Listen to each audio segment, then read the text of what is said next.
A lot of people think that stuff that they watch or listen to doesn't affect them. The stuff that you like entertain on a daily basis, they think that it just doesn't affect them. Like, if you went out and got a bunch of garbage from the dumpster and brought it to your little house and just set it down and just think that, oh, you know, my house isn't gonna smell. My place is gonna smell nice and great, sweet. No. Eventually you're gonna go to work or go hang out with your friends, and eventually somebody's gonna be like, what is that smell? If you bring garbage into your house, it's gonna stink eventually. You can try to cover it up with Febreze and candles, but I mean, that's the source. Like, get the garbage out. Like, you can't just bring garbage into your place and expect it to smell nice. Most people bring in candles, clean up, bleach, pine salt, or Fabuloso, whatever your choice is. They use these things to clean. So why doesn't the same thing go for what we entertain? So I got 3 good sources of things that are slowly killing us. The first category, movies and TV. We all watch them. We all love a good movie. What about like scary movies? Like, you can't tell me that you don't watch a scary movie and then have nightmares. Toys coming to life and killing people, and you don't look at little toys with big eyes like and get scared. You can't say that you don't get scared. Be sleeping with the night light on and stuff. Watching that stuff, you may get a thrill, but it affects you. You go outside and take the garbage out at night, and you be running back to somebody's after me. Somebody's after me. Looking in the bushes and stuff, double bolting your doors and locking your windows, putting steel bars up on your windows because you think the Texas Chainsaw guy is after you. Scary movies ain't no joke. But not just scary movies, there's a lot of other movies out there. Bad comedy, culturally offensive things, and there's all kinds of, stuff out there. And TV, for example. I used to watch this show called The Bad Girls Club. Don't judge me.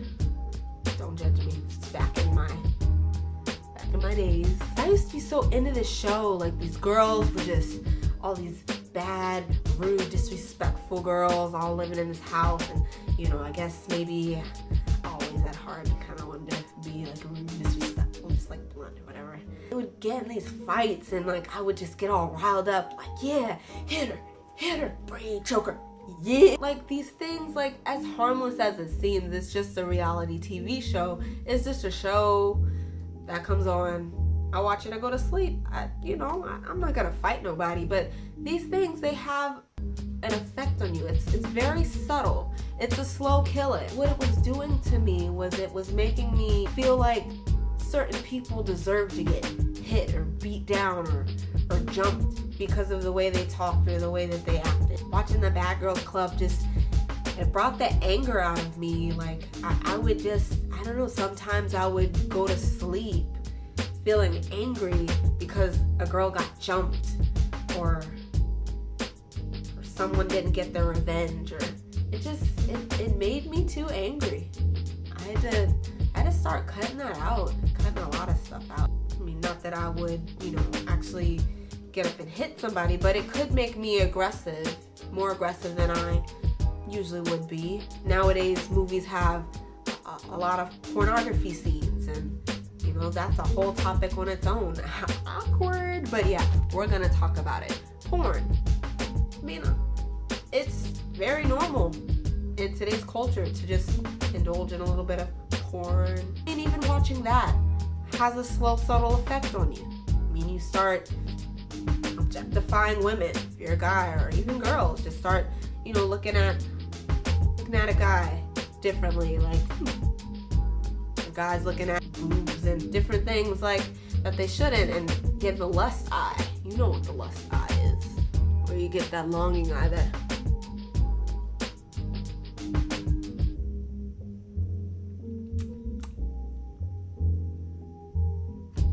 at an extreme, you could build up so much lust lustfulness and desire that you might want to just take somebody by force. You could end up raping somebody. Now that's an extreme sense, but it has a slow, subtle effect on you. It's not apparent right out front. It's not like you watch something and then boom, you just do something horrible. It's something that slowly happens over time. It slowly starts to define who you are. Source number 2 would be music. Music has an effect on you. Oh, I'm gonna kill 10 babies tomorrow. I don't even listen to music for the words, it's just the beat. Lies. You are listening to it, you're taking it in. And then eventually, after listening to it so much, you start to repeat the words verbatim. And after repeating it so much, then you just start saying it, then you just become numb to it. But that's how it happens. You see, little by little, we just start to become numb to all the crazy things in this world. You can just throw anything in a song, just put a nice beat to it, and, just start listening to it. But music has an effect on you. I love R&B, but lately I listen to like the 90s. R&B nowadays is just kind of like sex music. Baby, I want to take your clothes off when I lay you down. I want to bite your ear. I want to love on you. Music creates a mood. It creates feelings. It creates atmosphere. And it affects you.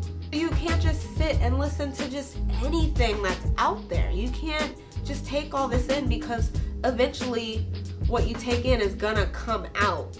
You'll eventually start acting on those feelings that you feel inside of you. The Bible says in Proverbs 4:23, above all else, guard your heart, for everything you do flows from it. What does that mean? You can't just soak up everything, because your body is a temple. Source number 3, Facebook content. Facebook content affects you. When you're scrolling, there's a lot of good stuff about Facebook. Your friends, connect, people you haven't seen in a while, a lot of uplifting things that encourage and motivate you, but at the same time, there's a lot of political views, there's a lot of news, there's a lot of gory video. There's a lot on there that you're scrolling and it just kind of pops up. You can't unsee when you're on Facebook. And a part of guarding your heart would be to unfollow certain people or unfriend certain people, flag certain materials so that they don't keep popping up. Sometimes you just have to close out of Facebook, because sometimes, like, I've even noticed when I'm on Facebook, I get angry when I see certain views or certain topics, certain things that are just really disturbing. Just all kinds of stuff on Facebook, man. I used to get in debates with people on Facebook, and it would just leave me feeling angry and heated. And I'm already trying to deal with my anger and work on the things that I say and how I talk to people, and what goes around comes around. What you put in will eventually come out. You could try to keep it up and not say the wrong thing in front of the wrong people, but eventually you'll slip. I've seen it happen before. You slip around the wrong person or the wrong people, and that's because that becomes who you are. That's who you are, and you can't fake that. You can't fake what's inside of you, stuff that you watch. You may think that it's just innocent, or it's just a TV show, or it's just music. But it slowly has an effect on you. You may not see it, but pray that you get more of a sensitivity for what's really going on, what's really happening. Because there's a war going on, a war for your soul. And if the devil can take your soul down with him, he'll slowly do it. Whatever way he can. And he will. And this is a fight for our souls. A fight to control our fleshly desires, submit and surrender to Jesus, take our will and make our will more like his, so that we're being led by what's good. We're being led by his holy, perfect will of God. To really just be spirit led rather than led by our flesh, our desires, the things that we want to do. So I challenge you, turn off that stuff, put on something positive.